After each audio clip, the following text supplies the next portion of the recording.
4-year-old lost in the Siberian wilderness gets a miracle from an unlikely hero.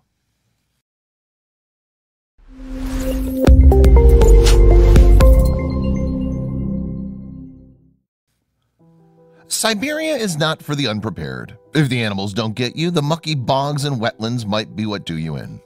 And while navigating that terrain, you have to look out for wintry temperatures of like -70 degrees Fahrenheit. And did we mention there aren't a lot of people around to help you when you're in trouble? In other words, it's the last place a 4-year-old and her dog would want to make their playground. But that didn't stop little Karina Chikitova and her pooch from following her dad into the dangerous wilds anyway, where she faced every challenge the rugged terrain had to offer. 4-year-old Karina Chikitova lived in a remote Siberian village in the Far East region called the Sakha Republic. There she shared a small home with her father, mother, grandmother, and her dog Naida. Like most kids her age, Karina was energized by a youthful curiosity, that urge to explore and know and understand, which was why in July of 2014 she followed her father, Rodion, on an expedition into a part of the Siberian wilderness also known as the taiga. Now, this decision was problematic for a few different reasons. The first reason being that the taiga is very much an animal kingdom, dominated by bears, tigers, and wolves with really sharp teeth and an appetite for people. The second problem with Karina's decision was that she'd not told her grandmother, the person charged with watching her at the time, that she would be following her dad into the bear-infested wilderness. In fact, she hadn't even told her dad that she'd be following him. So literally no one on the planet knew that this 4-year-old girl was diving headstrong into the most dangerous territory on the planet. No person, at least. Karina did have a companion at her side, Naida, the family dog. That evidently was all the comfort the little girl needed. But it was little comfort to her mother, Talina, when she realized her little girl and the dog were both missing. At first, Talina figured her youngster and the dog followed Rodion to his native village. But Siberia wasn't exactly flooded with quality LTE, so she couldn't pull out a cell phone and check. Instead, she waited to hear from her husband. In the meantime, Karina followed her father until she somehow managed to lose his trail. Her dad disappeared from view, leaving her very much stranded in Siberia with Naida, and the bears, and the wolves. It took 4 days of waiting for Mother Talina to learn that, no, her daughter was not with her husband in his home village. No stranger to Siberia, she understood this to be a very bad thing, so she alerted authorities. They deployed a 100-person rescue team to head out into the Siberian wilds to find her. The team carried rifles to fend off bears. Yeah, there were that many bears in the woods. Helicopters sliced the sky and rescue workers on foot combed through the trees and tall grass. But their search proved fruitless. Karina was nowhere to be seen. But then 9 days after she went missing, authorities found a clue. More specifically, a clue walked right up to the authorities and introduced herself. Naida returned home, but Karina was not with her. What should have been a hopeful moment only seemed to confirm Talina's worst thoughts. If she was to hug her puppy, Talina said, we thought this would have given her a chance to survive. So when her dog came back, we thought, that's it. Even if she was alive, and chances were slim, now she would have definitely lost all hope. But Naida hadn't just wandered absent-mindedly home. She seemed eager to show the desperate family and the rescue crew something important. The dog headed the group of rescuers and led them into the wilderness. The dog led authorities to a spot in the wilderness, but none of them saw Karina there. Naida, it seemed, couldn't find the exact area where she'd left the little girl. Authorities wondered if they were anywhere near her at all.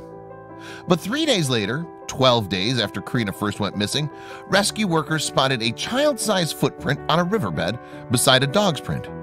The footprint revealed Karina was barefoot, a crucial detail for investigators. This told rescue workers that Karina was likely not in the woods. Too many sharp sticks, there would have been a nightmare on her feet. This narrowed their search down considerably, and the following morning they executed the new search plan.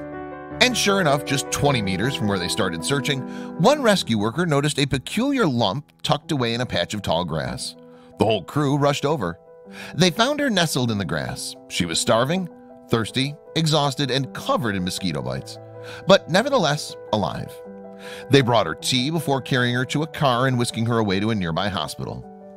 The child spent some time in the hospital, but physicians determined there wouldn't be any lasting damage. A psychologist examined her mental state and found, shockingly, her mind was in a good place. Talk about mental fortitude. So how did a 4-year-old survive in the Siberian wilderness? The little girl told reporters and her family that she survived off wild berries and river water. Then, of course, there was Naida, the lovable canine that gave her warmth at night and companionship in the daytime. The two reunited for the first time back at home when the hospital released Karina. The meeting did not go as expected. When Karina first saw her dog, she looked her in the eyes and chided, "Why did you leave me?" Those 3 days of solitude must have really affected the little girl, but eventually she came to understand what her dog did for her. "It was Naida who rescued me," Karina said sometime later. "I was really scared, but when we were going to sleep, I hugged her and together we were warm." Karina's story gripped everyone watching, and locals even erected a statue of the girl and her pooch to celebrate their strength and will to survive. Not bad for a 4-year-old girl and her dog, huh? In the end, Karina made a full recovery, and by 2018 attended a ballet boarding school 350 miles away from the village she'd wandered away from all those years ago. Her teachers believed she had the talent to compete in Russia's competitive ballet scene. When she just started her classes, Karina was very reserved, a boarding school leader said. "She's changed so much and became a lot more open, sociable, friendly, and independent. She made many friends who love her lots." But even as she danced like an expert and earned friends with her exuberant personality, she would never forget the friend that made it all possible, Naida, the loyal canine. Thanks to an abundance of technologies and other people, we can easily pinpoint our exact locations. In this day and age, it's hard to get truly lost, though some places, like rural Siberia, are not so Wi-Fi rich. 15-year-old Svetlana Avai lived her entire life in the Gaidan Peninsula, a frigid place in northern Siberia. Svetlana dreamed of a life outside of the continuous routine with her family. Like many others, she and her family herded reindeer to make a living. Though not the most exciting profession, shepherding instilled Svetlana with deep confidence when it came to navigating Siberia's tough terrain. While she was stuck at home, Svetlana wished she were with her brother. He spent the summer at a different camp some distance away, presumably living it up and having all the fun Svetlana wasn't allowed to have. But of course, he wasn't that far away, just 4 miles. Svetlana figured she could make that journey in no time at all, and that whatever her brother was up to had to be more exciting than sitting around with her family and some reindeer. So Svetlana set off to visit her brother. She was traveling alone and without any kind of navigation aids, but she wasn't worried. She knew the terrain like the back of her hand, so surely going a bit further wouldn't pose a problem. Several hours passed and Svetlana started to panic. She should have made it to her brother by now, and yet she stood in the middle of the wilderness with no people or buildings in sight. She began to feel dizzy. Meanwhile, her family back home grew concerned. Svetlana had never gone out alone for such a long time.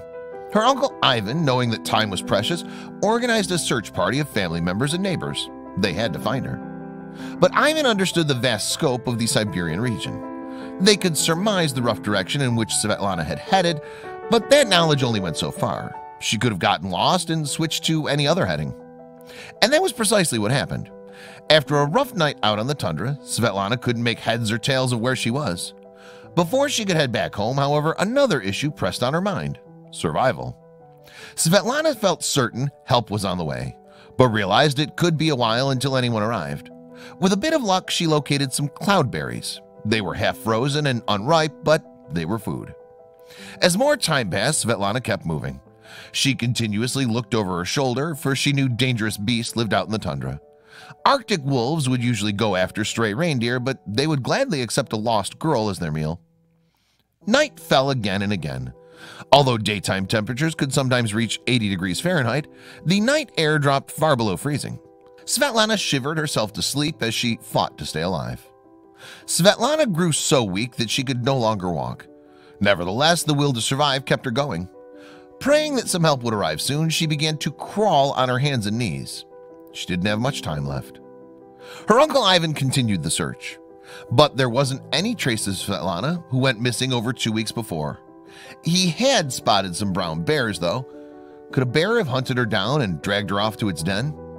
Dismayed, Ivan walked around an area just 7 miles from their home. Then, without warning, he spotted a figure on the horizon. It ambled toward him. Without thinking, he ran towards the shape and hoped for a miracle. It was Svetlana. Though her body was battered and bruised and she was emotionally spent, somehow she stayed alive. Ivan resisted the urge to scold her for acting so foolishly and arranged for a physician to examine his niece. Living in such a remote part of the Gaidan Peninsula, Svetlana did not have access to a full medical staff in the immediate vicinity of her home. A helicopter arrived to carry her to a hospital. Once aboard, she shared her incredible story. Nobody could quite believe how Svetlana scraped together the bare essentials out of the wilderness. Though still just a girl, she managed to evade the tundra's many hazards while knowing how to take advantage of its biggest asset, plenty of fresh water. Amazingly, Svetlana seemed pretty healthy. Though she had no shelter and barely any food over the course of 2 weeks, her vitals were pretty steady. Doctors found no sign that her life was in danger. But just as a precaution, Svetlana's family kept her in the hospital in Tazovsky to fully recuperate. They gave thanks that she survived such an ordeal and hoped that after her harrowing adventure, Svetlana wouldn't mind spending time at home again.